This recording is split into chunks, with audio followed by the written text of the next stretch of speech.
First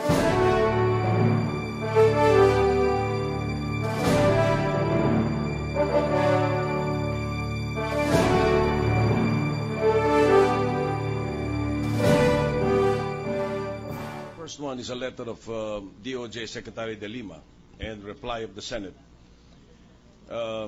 In her letter to the Senate President dated March 22, 2012, DOJ Secretary Ligi for her failure to comply with the subpoena issued by the court, which directed her to testify and bring certain documents before the court last March 22.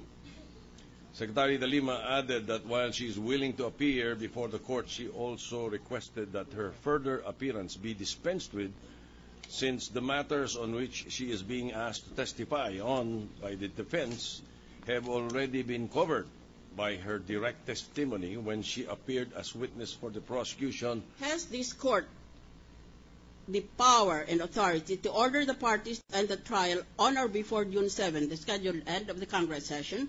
My humble answer is yes, this court possesses that power. Counsel for the prosecution, let the court educate you. You are asking the wrong witness.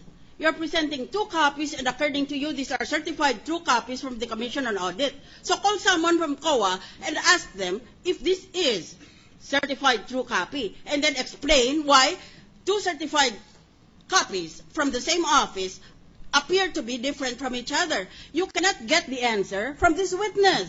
You are forcing him to make a conclusion of fact when he has already testified for the record that has nothing to do with the preparation of these documents. You are harassing the witness. That is what you are doing. I'm sorry, Your Honor. You should be sorry. That is not my intention. Whether it was the intention or not, that was the result.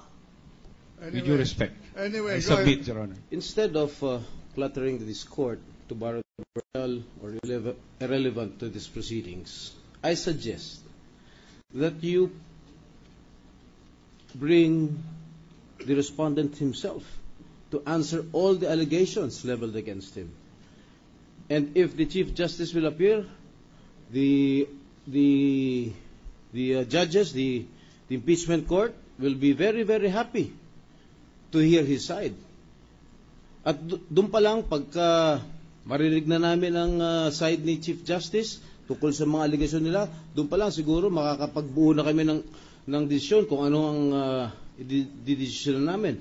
Just to give you a classic example, during the impeachment case of former President Estrada, was waiting to be summoned by this impeachment court. He was daring to appear before this impeachment court dahil according to him, wala siyang tinatago. Ngayon, kung talagang walang tinatago si Chief Justice, bakit hindi lang siya ang dalhin niyo rito para siya mismo ang sumagot sa lahat ng mga alegasyon nito Justice Crowe? Kung milyon na naiulat, nailathala sa dyaryo, sagutin na rin niya.